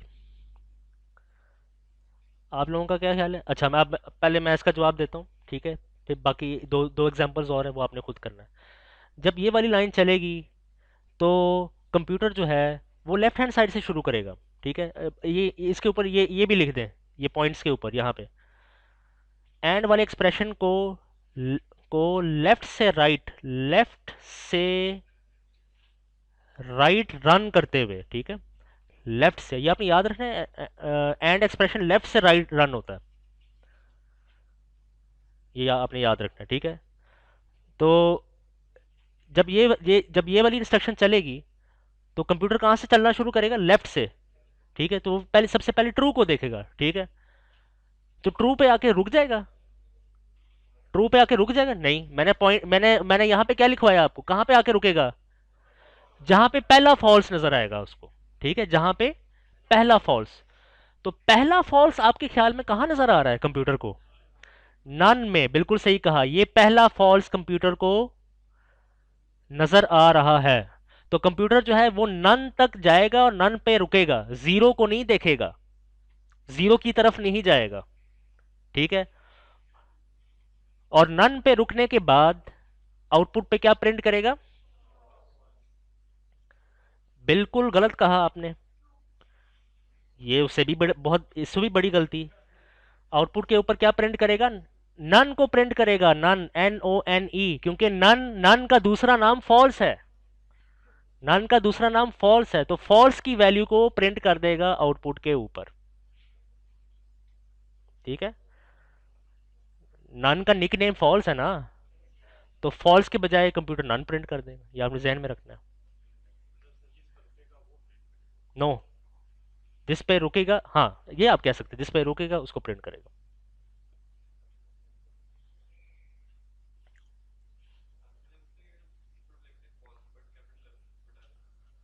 ये मैंने लास्ट वीक बता दिया काफ़ी डिटेल में। आप पी का प्रिंट में पी का कैपिटल प्रिंट वो लिख दें, या आप एंड में कैपिटल ए लिख दें, ये सब रूल्स की खिलाफ वर्जी है, एरर आएगा, ठीक है। अगर फिर भी नहीं पता चल रहा, आप खुद लिख के देख लो, ठीक है, आपको पता चल जाएगा। ये छोटे छोटे जो क्वेश्चंस हैं आप खुद ट्राई करके देख लें, आपको पता चल जाएगा। जीरो आएगा, बिल्कुल सही कहा, जीरो आएगा। अगर नन की जगह पे जीरो आ जाए, ये बल्कि ये नेक्स्ट एग्जांपल में यही है शायद, तो आउटपुट के ऊपर क्या आएगा, ये देखें जीरो आ गया, ठीक है जी। जिस पे रुकेगा वो वैल्यू प्रिंट होगी आउटपुट के ऊपर, ठीक है, एंड के केस में। अच्छा, अब आप लोग बहुत ज़्यादा मास्टर हो गए हैं, तो फिर मुझे ये बताएं कि यहाँ पे क्या प्रिंट होगा।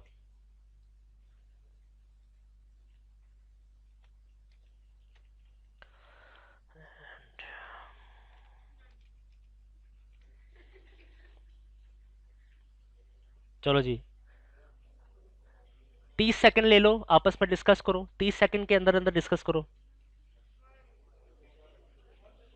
सेकंड पॉइंट पे मैंने ये लिखवाया कि अगर एंड वाले एक्सप्रेशन को रन करते हुए, एंड वाले एक्सप्रेशन को लेफ्ट से राइट रन करते हुए, अगर सारी वैल्यूज ट्रू हो, सारे इनपुट्स ट्रू हो, तो आखिरी वाला ट्रू, आखिरी वाला जो ट्रू है वो प्रिंट होगा। और 9 क्या है, वो बजाते खुद ट्रू है, तो आउटपुट के ऊपर क्या प्रिंट होगा फिर, 9 प्रिंट होगा, ट्रू नहीं प्रिंट होगा, 9 प्रिंट होगा आउटपुट के ऊपर। एंड वाले एक्सप्रेशन में सारी वैल्यूज ट्रू है ना, ये देखें यहाँ पे, एंड वाले एक्सप्रेशन में 1 भी ट्रू है, ट्रू भी ट्रू है, 9 भी ट्रू है, तो जो आखिरी वाला ट्रू है यानी 9 जो है, वो आउटपुट के ऊपर क्या हो जाएगा, प्रिंट हो जाएगा। तो जैसे ये देखें, ये प्रेस करता हूँ, ये देखें आउटपुट के ऊपर क्या आ गया, 9 आ गया, बिल्कुल सही कहा। ये लो आपका इनाम।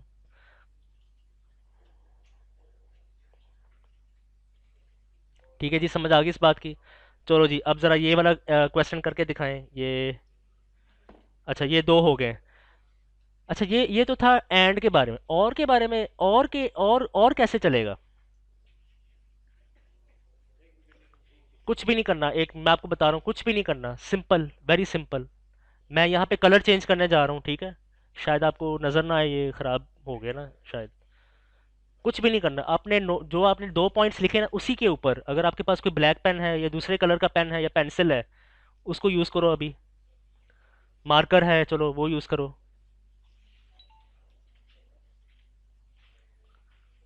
कोई दूसरा पेन है, किसी दूसरे कलर का पेन है, या कोई पेंसिल है, मार्कर है, वो यूज़ करो अभी।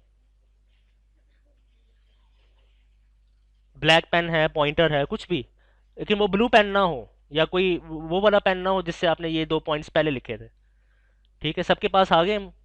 अब आपने क्या करना है, गौर से देखो, गौर से देखो मैं क्या करने जा रहा हूँ। अब आपने क्या करना है, एंड को काट के और करना है, ठीक है। एंड को काट के आपने क्या करना है, और फॉल्स को काट के ट्रू करना है। ठीक है, फॉल्स को काट के ट्रू करना है। इसी तरह ये इस वाले फॉल्स को काट के आपने क्या करना है, ट्रू कर देना है। ये पहला पॉइंट हो गया और के लिए। ठीक है जी। यानी और एक्सप्रेशन को लेफ्ट से राइट रन करते हुए जहां पे पहला ट्रू नजर आएगा कंप्यूटर वहां रुक जाएगा। जहां पहला ट्रू नजर आएगा वहां कंप्यूटर रुक जाएगा। ये आपने, ये पहला पॉइंट हो गया। ठीक है, अब दूसरे पॉइंट की तरफ आ जाओ। दूसरे पॉइंट में एंड को काट के और लिखो। ठीक है, और इस वाले ट्रू को काट के फॉल्स लिख दो, और इस वाले ट्रू को काट के फॉल्स लिख दो। ठीक है, तो और के केस में अगर सारे इनपुट्स फॉल्स हों तो आखिरी वाला फॉल्स जो है वो प्रिंट होगा। ये आपने जहन में रखना है। ठीक है, वेरी सिंपल, कुछ करने की जरूरत नहीं, बस काट के आपने उसके ऊपर लिख देना। अब इन दो असूलों को सामने रखते हुए, और के लिए इन दो और के असूलों को सामने रखते हुए मुझे ये बताओ इसका आंसर क्या आएगा।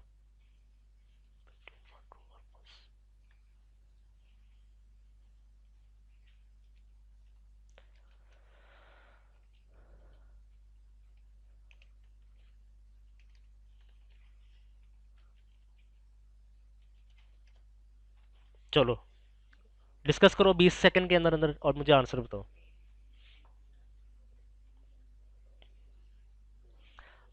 उन दो पॉइंट्स को सामने रखो जो अभी मैंने लिखवाए और के लिए।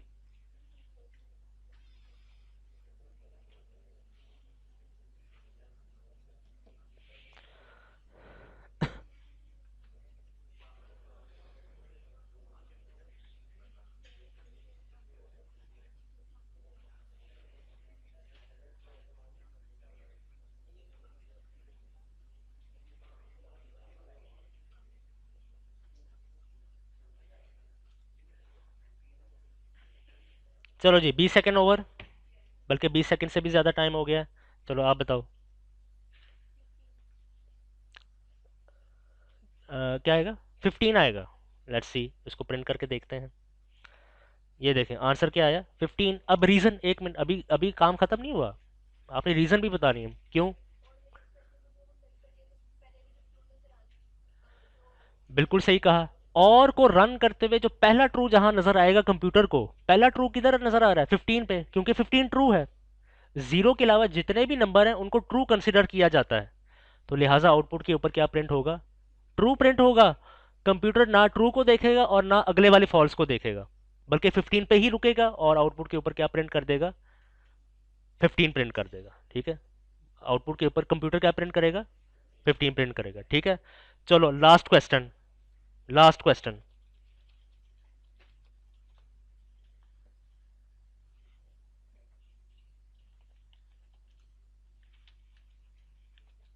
चलो 20 सेकंड लो, इसका आंसर बताओ। आखिरी वाला ये है।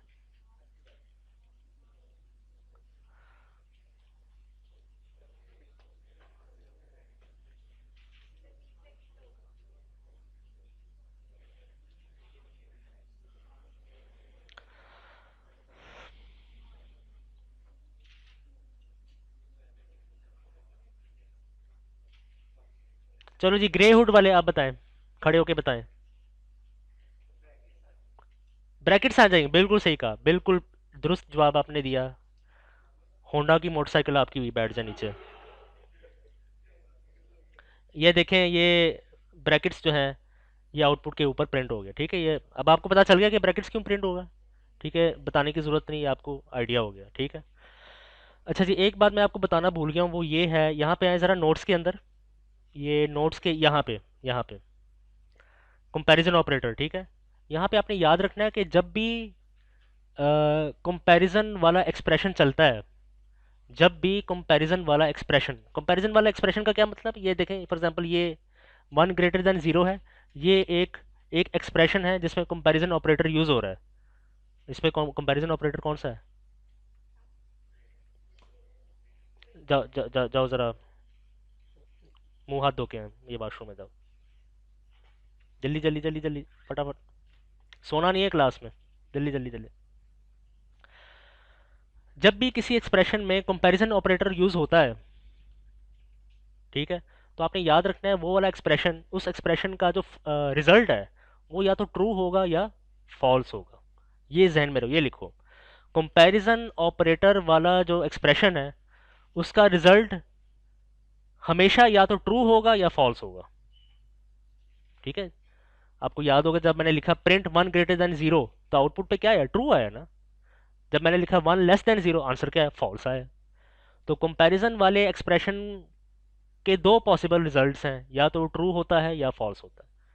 ठीक है। अब मैं इसको थोड़ा सा मुश्किल करने जा रहा हूँ, मुश्किल, थोड़ा सा मुश्किल।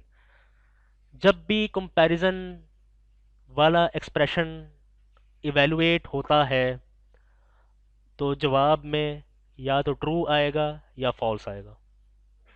ठीक है। जब भी कंपैरिजन वाला एक्सप्रेशन इवेलुएट होता है तो जवाब या तो ट्रू आएगा या फॉल्स आएगा। ये आपने जहन में रखना है। ठीक है। समझ आ गई इस बात की? से फॉर एग्जांपल, अगर मैं लिखता हूं यहां पे x is equal to one greater than zero. हाँ, x is equal to one greater than zero. और चलो ट्राई करके देखते हैं, प्रिंट x। ये देखें आंसर क्या आया? ट्रू। x मैंने लिखा x is equal to one greater than zero. तो कंप्यूटर ने सबसे पहले क्या किया, जो पहली लाइन है उसको चलाया। पहली लाइन में उसने देखा कि इक्वल का साइन है, तो राइट हैंड साइड वाली चीज को पहले चलाया। राइट हैंड साइड में लिखा है वन ग्रेटर देन जीरो, तो वन ग्रेटर देन जीरो को चलाने के बाद आंसर क्या आया? ट्रू। ट्रू को उसने स्टोर किया एक्स के अंदर। और जब दूसरी लाइन पे कंप्यूटर आया प्रिंट एक्स, तो आउटपुट के ऊपर क्या प्रिंट हुआ है? ट्रू प्रिंट हुआ है। ठीक है। अब ये क्लियर हो गया आपको? ठीक है। बस एक और मुझे फिर इसका जवाब बताओ, इसका जवाब बताओ फिर मुझे। प्रिंट, मैं यहाँ पे लिखता हूँ x is equal to one, print x is greater than one and x is equal equal to one. चलो इसका जवाब बताओ। लेकिन ब्रैकेट्स का ख्याल रखो। चलो बताओ क्या आंसर आएगा।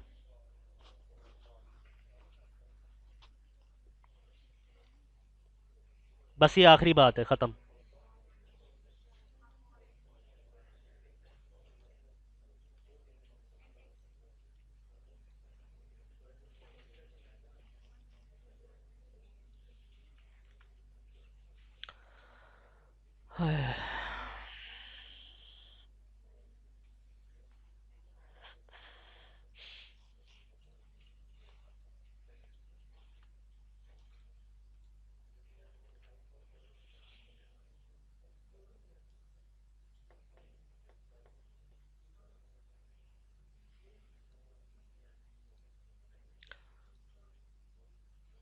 हाँ जी, तो ये देखें ये एक्सप्रेशन है।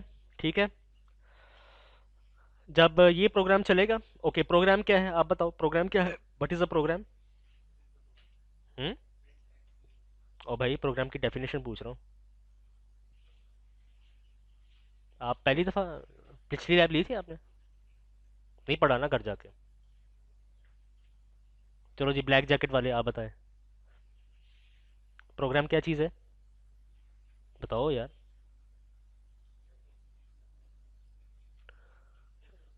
चलो जी आप बताओ, आपका क्या नाम है? हुरिया। चलो हुरिया बताएं जी।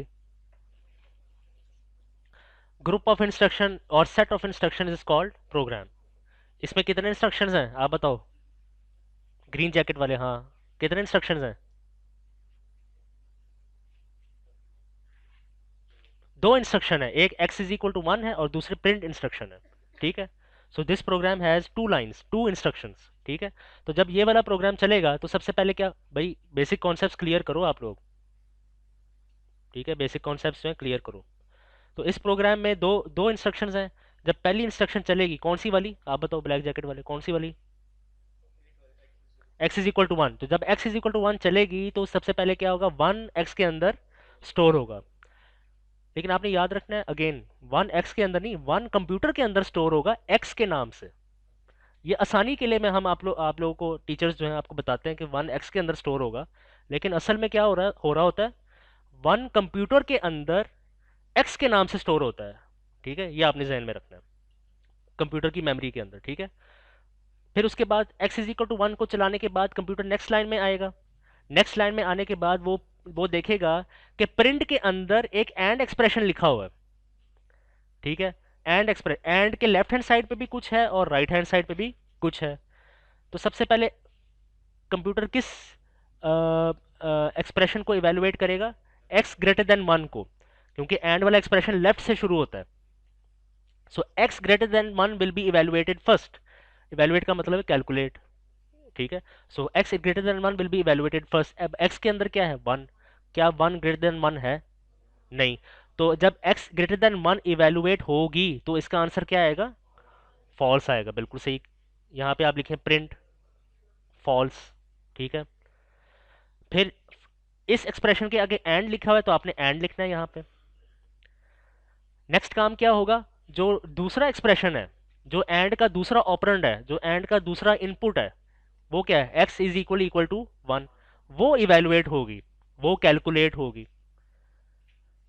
तो आप बताओ आंसर क्या आएगा, x is equal to one जब इवेलुएट होगी तो क्या आंसर आएगा, ट्रू आएगा। बिल्कुल सही कहा, क्योंकि एक्स के अंदर वन है और वन वन के बराबर है, इसलिए इसका आंसर क्या आएगा, ट्रू आएगा।